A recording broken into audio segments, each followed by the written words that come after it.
ചാലിയാർ പുഴയും കടലുണ്ടിപ്പുഴയും അറബിക്കടലിൽ സംഗമിക്കുന്ന സ്ഥലത്ത് ഇരു പുഴകൾക്കും നടുവിലായി സ്ഥിതി ചെയ്യുന്ന തീരദേശ പ്രദേശമാണ് ചാലിയം.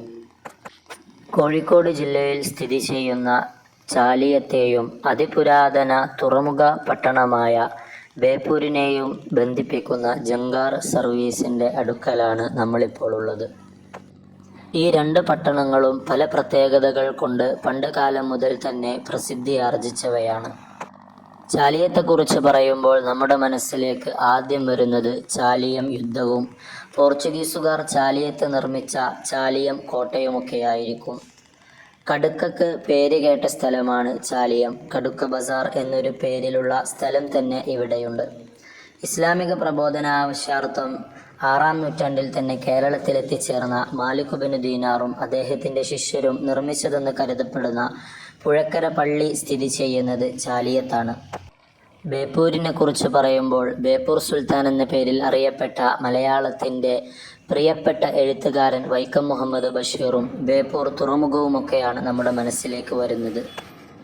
മധ്യപൂർവ്വ ദേശങ്ങളുമായി, പ്രത്യേകിച്ചും അറേബ്യൻ നാടുകളുമായും ദ്വീപുകളുമായെല്ലാം ബേപ്പൂർ തുറമുഖത്തിൽ നിന്ന് പണ്ട് കാലം മുതലേ ചരക്കു ഗതാഗതം ഉണ്ടായിരുന്നു.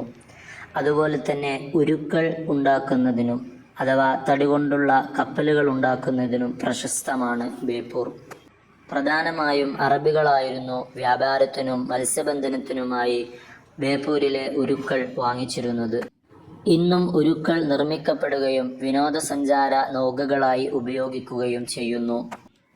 ബ്രിട്ടീഷ് ഭരണകാലത്ത് തന്നെ ചരിത്രത്തിൽ ഇടം പിടിച്ച ബേപ്പൂരിൻ്റെ മുൻപത്തെ നാമം പരപ്പനാട് എന്നായിരുന്നു. പിന്നീട് വാമൊഴിയിലൂടെ ആയിരിക്കണം ഇത് ബേപ്പൂരായി തീർന്നത്. ആദ്യമായി തീവണ്ടി ഓടിയത് ബേപ്പൂർ മുതൽ തിരൂർ വരെയുള്ള പാതയിലാണ്.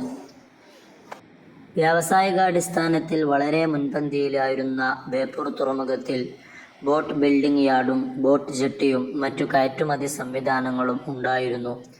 അറബ് രാഷ്ട്രങ്ങളിൽ നിന്നും മറ്റു ദ്വീപുകളിൽ നിന്നും ചരക്കു കപ്പലുകൾ ഇടതടവില്ലാതെ വരികയും പോവുകയും ചെയ്തുകൊണ്ടിരുന്നു.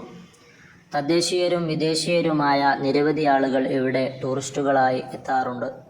ഇപ്പോഴും ഒരു നിർമ്മാണത്തിനായി വരുന്ന അറബികൾക്ക് ആവശ്യാനുസരണം ഇവിടെ ഒരു നിർമ്മിച്ചു നൽകുന്നുണ്ട്.